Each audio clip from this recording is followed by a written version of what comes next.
pihak terkait semuanya akan dipanggil. Mungkin teknisnya itu seperti apa nanti Mas? Jadi sama seperti sidang-sidang sebelumnya ya. Jadi para pihak itu kita panggil.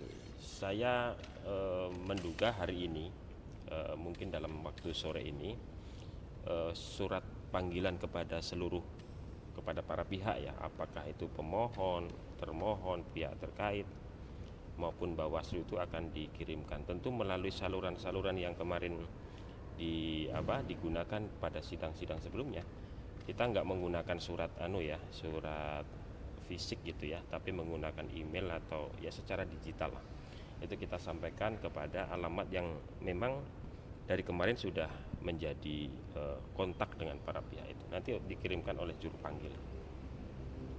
Kalau terkait pengamanan mungkin ada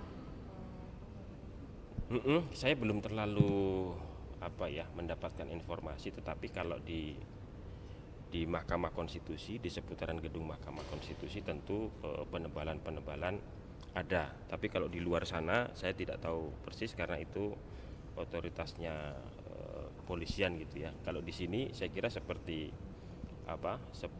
sidang-sidang sebelumnya memang ada penebalan pengamanan di beberapa titik gitu. Di luar sana mungkin juga akan ada penebalan, tapi kita tidak belum terinformasi. Mas Fajar, mungkin sedikit penegasan ya, untuk pemanggilan itu jadinya bukan teknisnya besok itu semua pihak disuruh panggil ke sini enggak ya, tapi dari surat aja. Surat karena memang panggilan, jadi para pihak itu dipanggil, jadi isinya itu adalah panggilan menghadiri sidang gitu kan. Nah itu ditujukan kepada pemohon atau kuasanya gitu, dikirimkan via email atau via WhatsApp atau via apa gitu ya, yang sebelumnya digunakan. Nah dari situ nanti kita konfirmasi besok yang hadir siapa sesuai dengan kuota kursi di ruang sidang dan seterusnya nanti. Tapi secara teknis seperti apa nanti saya update lagi ya, soal bagaimana teknis persidangannya tanggal 22 itu. Mas, yang dipertimbangkan yang sebelum tanggal 16 yang dibahas mungkin sebelum Ya. tanggal 16 itu berapa jumlahnya? Karena kalau Ada- setelah tanggal 16 ada 20-an lebih kan? Ada 14. 14. Hari ini ada 33 kan? Total 33. 33. Hari ini ada 10, kemarin 23, total 33. Kalau di split mana yang 16 April ada 14. Nah, 14 itu yang sampai dengan hari ini sudah didalami oleh hakim gitu kan. Bukan berarti dipertimbangkan ya. Dipertimbangkan atau enggak itu nanti. Tapi yang penting itu 14 amicus curiae itu sudah diserahkan kepada hakim dan sudah dibaca dan dicermati lah kira-kira begitu. Nah, terhadap yang lain-lain yaitu kami tetap akan administrasikan dengan baik. Terus komikus yang diserahkan Bu Mega dan Pak Hasto ya berarti? Ya semua ya, yang pokoknya yang sebelum pukul 16 tanggal 16 Alasan yang dipertimbangkan sampai tanggal 16 pukul 16 itu keputusan majelis hakim ya. Mungkin karena memang kesimpulan juga diserahkan pada jam paling lama pada jam 16 gitu kan kemarin, dan sejak saat itu kan semua berkas termasuk kesimpulan itu kan menjadi bahan yang dipelajari, dikaji, didalami dan dipertimbangkan oleh majelis hakim gitu kan. Kalau tidak dibatasi, ini kan RPH terus berjalan, nanti ada banyak masuk menjadi berpengaruh terhadap proses pembahasan atau pengambilan keputusan. Mas Kira-kira Fajar, ini seperti kan itu. amikus ini kan bukan alat bukti yang dibuka dalam persidangan. Mungkin boleh dijelaskan nggak ini amikus yang diserahkan oleh masyarakat ini sebenarnya seberapa berpengaruh sih ke keputusan majelis hakim nanti? Iya, kemarin saya juga sudah bilang ya, kalau soal pengaruh itu kita belum bisa ukur.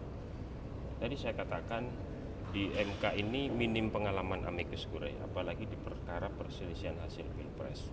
Kita pernah terima, tapi di perkara pengujian undang-undang. Nah, kalau ditanya seberapa besar pengaruhnya, kita tidak bisa mengukur karena kembali lagi itu keyakinannya hakim. Ini mau percaya, mau ikut, mau mempertimbangkan amicus curiae ini atau tidak. Itu masing-masing hakim bisa saja berbeda-beda, kan begitu. Nah, bagaimana pengaruhnya terhadap pengambilan keputusan ya nanti kita lihat di dalam putusnya seberapa besar amicus curiae itu mempengaruhi pengambilan keputusan. Apakah ada yang dipertimbangkan atau ya seperti apa nanti terhadap amicus curiae itu? Ini dengan kasus kurai yang ada sepanjang sejarah. Iya.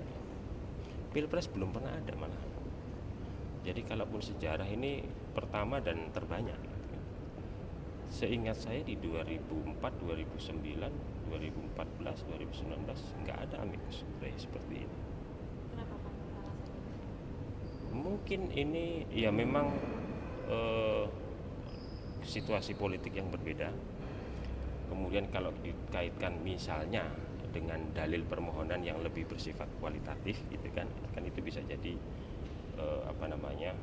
mempengaruhi juga. Kemudian ya atensi masyarakat terhadap perkara yang sedang diadili oleh Mahkamah Konstitusi itu besar gitu kan, sehingga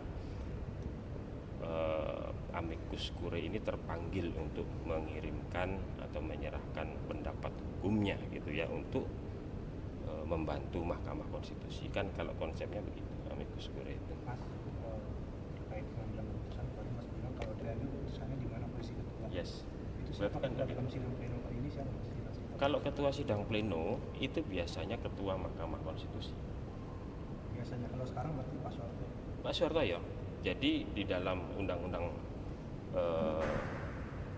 di aturannya gitu ya di PMK atau di PMK persidangan itu berlapis-lapis.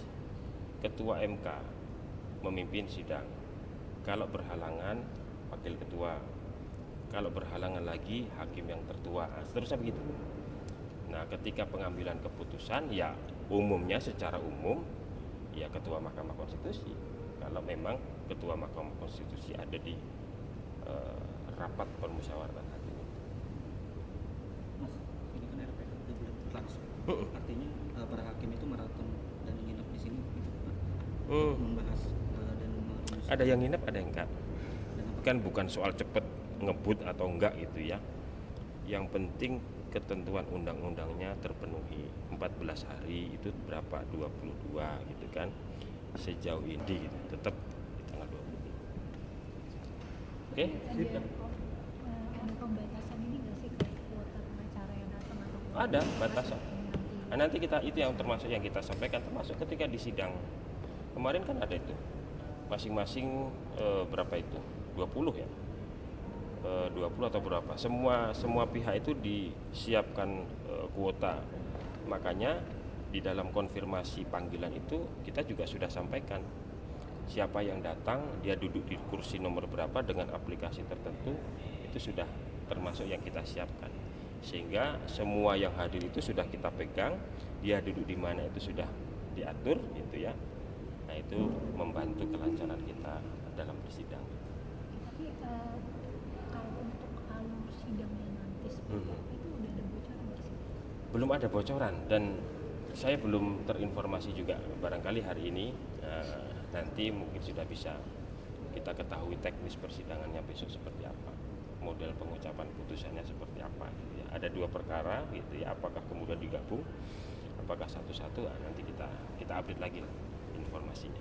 Mas, terakhir mungkin soal amicus curiae kan tadi kan berarti ada yang didalami dan yang sampai saat ini kan masih ada yang masuk. Nah, nantinya yang tidak di dalam ini istilahnya cuma diterima aja atau gimana sih Mas?